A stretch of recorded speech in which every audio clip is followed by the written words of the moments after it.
A very good morning to you, watching the Channel M Breakfast Show on Friday the 13th of January. February even, I beg your pardon. It is indeed. It's Friday the 13th, it's February, and it's, well, it's a spooky day for many people, and it has been for ancient civilisations. In fact, the Norse were particularly fearful of Friday the 13th because there were 13 Nordic gods, most of which died violently.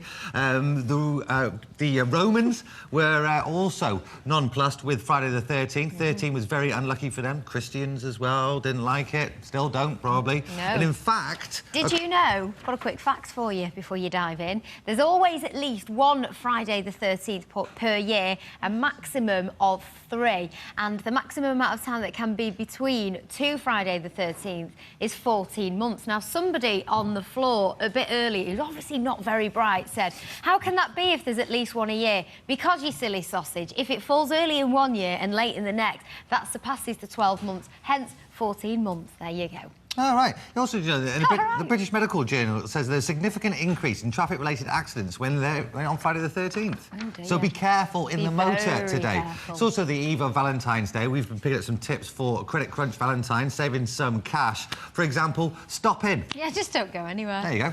Probably don't like him anyway. In a few minutes, all the latest sport, traffic, travel and news. But before we do, let's find out what the headlines are with Mr Webster.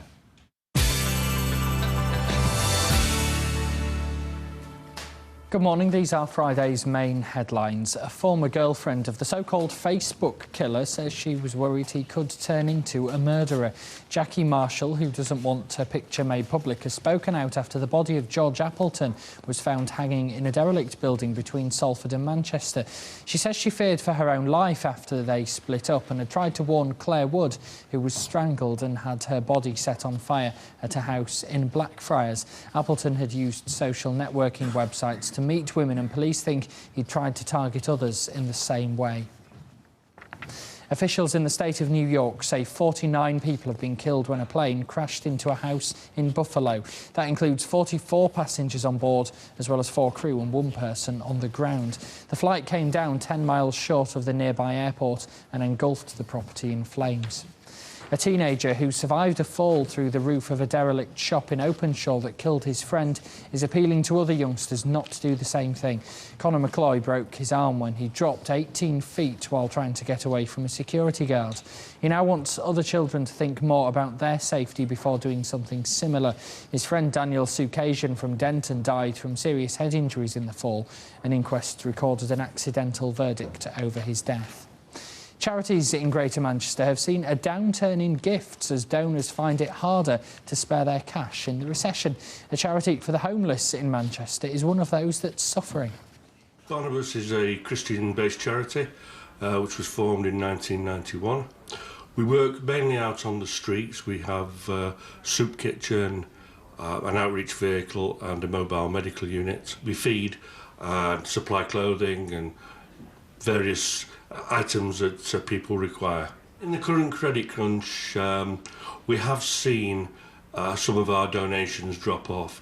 We have noticed a few problems up at our charity shop, which is situated in Wilmslow Road, that we're not getting the number of donations being brought into the shop for us to sell. Charities are going to have to work more together, I think, in raising funds, do joint events. As for the general pot, I think there will be a drop in funding that's being given to organisations, and I think that we are going to have to be a little more imaginative in the way we do raise our fundings. Finally for now, Bertie Bassett has got married. The Licorice Sweet star has tied the knot at the ripe old age of 80 to his new sweetheart, Betty Bassett. It's the first time he's been given a love interest. More than 60 factory workers from the Bassett plant turned out for the ceremony. It was organised to promote a new range of red sweets modelled on the lovely Betty herself. That's all from me so far this morning. I'll be back with the Channel M lunchtime news at 12 noon. And don't forget, Andy Crane's here from 5 tonight with all of the latest from across Greater Manchester. Now, though, here's Byron and Mike with the sport.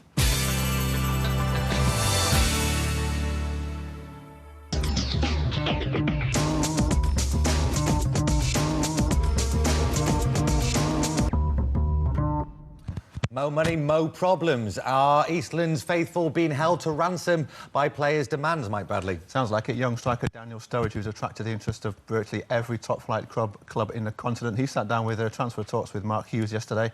He's asked for X amount of pounds. We're not going to discuss it in the open here. And Mark Hughes has told him just to wind his neck in a little bit, really. He's a young kid. I mean, he will be one of these strikers, the best strikers City have ever produced.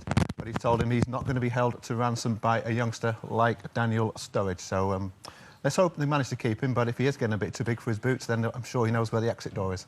Well, we've seen a few of the players kind of asking for more money. Is it because the embarrassment of riches that's kind of feeding into Eastlands? Absolutely. I mean, the richest club in the world, people think that, they have got untold wealth, the new owners, they have. But when you ask for a pay rise like that, you've got to be able to justify it. And Daniel Sturridge, he's got a couple more years to get under his belt before he can ask for that sort of money.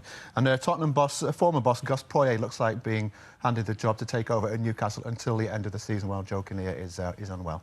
OK, well, let's turn our attentions now to Lancashire County Cricket Club, because Peter Moores has got his dream job. Yeah, he's got his dream job. He's from the area. He was born in Mackay, went to Kings. He explained yesterday his roots have always been in the northwest and why he accepted the job at Old Trafford. I mean, obviously I have to think about it of losing the England job, but it wasn't that big a decision for me because of all the jobs apart from England I'd want in county cricket, it'd be Lancashire, I think. I was brought up around here, watched Lancashire as a child. So there's quite a strong connection here anyway. It's a massive club, it's got great history. So from that point of view, it was easy. And also, I love coaching cricket and passionate about it.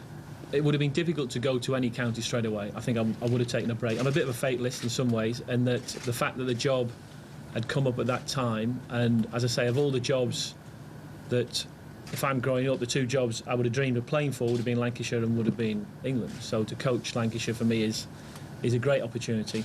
And also look at the club as well and the staff they've got, and all credit for Mike here, they've got a lot of good young talent here and local players, so it's a very exciting time for the club. Super League now, and the season's well underway. Well underway. Wigan lost against Wakefield. They were embarrassed in front of their own crowd, booed off, booed back on, booed off again at the end. They play Hull FC tonight up at the KC Stadium, 8 o'clock kickoff. Mark Calderwood and Chris Thorman for the home side start. Rayner, Whiting and Tony are all injured. The only team news I was allowed to have this morning from Wigan is that Richie Mathers was suspended, and we've known that for about a week, so thanks very much. They're playing the cards close to the chest. Let's hope they can bounce back with a win tonight. Unlikely it's going to be, though. OK, well, speaking of winners, last time City played Portsmouth, it was quite a victory. Can they do the same this weekend? Last time City played Portsmouth, City won 6-0. They're playing again this weekend, as you say. Mark Hughes doesn't think it'll be 6-0. Fans, we'd love it to be at the same level, but I mean, they've changed the manager, obviously, and that can have a positive or a negative effect in the short term. So it's always a difficult place to go, Fratton Park. Everybody understands that, whatever the circumstances leading into the game. So they have great support, a lot of backing, and obviously they may feel their backs against the wall, that everybody has to pull together, and that will be something that we'll have to deal with. So it's not an easy fixture for us, but like I said, we're playing well at the moment, so we're looking forward to it. Well, before we heard from Mark Hughes, we spoke about the Super League, so it seems only fair that we should mention Union. Absolutely. Rugby Union Guinness Premiership, the game of the season so far tomorrow down at Kingsholm. First place, the home team Gloucester entertain Sale Sharks, who are third. Sale win, they go top. Here are the thoughts of the new head coach, Kingsley Jones. It's a great place to go and play rugby, and we need to thrive on that and feed on the environment. If you have a strong referee, then we're in with a good chance, and just looking forward to going there, excited about it, and putting up a challenge, you know, and on the back of the way we performed against Worcester. I mean, we've had a few games this season, Heineken Cup and things like that, where we haven't performed. So in actual fact, it's the confidence that I think we want to get within ourselves to make sure that we can go out, play the type of game that Sale Sharks can play, and whoever the opposition is, we'll obviously try defend as best as they can, but we know what we want to do, and that's what we're focusing on. You know, we got to believe that we can win there, because a lot of sides don't believe that. And the first thing we must do, everybody, is believe that we can win there. I believe we can win there. I've played there for them and lost, and it's achievable. As I said, the referee will have a big impact in the game. He needs to be strong, but if we go there with the right attitude and the belief, with a good referee, we can get a win.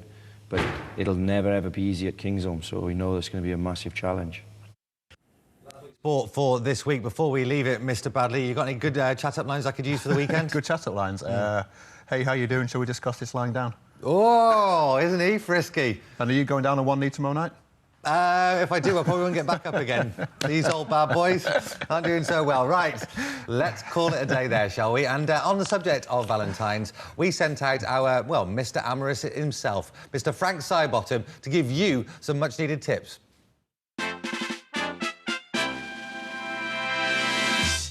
Write a fantastic Valentine's song. And I'm going to perform for you the first Valentine's song ever written by a Red Indian chief. And it goes like this. Oh, I'm just spooning, oh yes, with my baby. Oh yes, I'm Carla Mercuria, and I've made a reservation for a romantic meal with her. She said, what? A reservation on the reservation? I said, no, let me do the booking. And that's when we started fighting with the cowboys, oh yeah. And it ruined my fantastic Valentine's Day. You know it did, it really did. Yeah, that should win him over. Yes, what could be more romantic than wandering down by the river with your partner of your well, I haven't got a partner, and this is a canal. Here's another tip. Have a fantastic sissy snog. Now, I'm not going to do it myself. I've got my expert here, Little Frank, who's going to demonstrate snogging. Don't think you're snogging me. Who are you going to snog anyway? Going to snog my girlfriend, Little Denise. Well, where is she? She's behind me. Oh, yeah, she's behind. Here she is, Little Denise. Right, eyes closed at home as Little Frank snogs his girlfriend. Hey, hold on, that won't... Oh, yes, she's got no head because somebody pinched her at a concert. And it's a good job anyway, because if he did snog her, she'd go all soggy because she's just cardboard, just like him. Right, one of the greatest tips I can give you for Valentine's Day is when you're going out on a date with someone, just face forward. It costs nothing. So there you have it, my fantastic value, credit crunching, munching Valentine special tips. But if you do save some money, put a bit on one side, buy yourself a chapstick, because if you do loads of snogging, you'll probably need it. Thank you.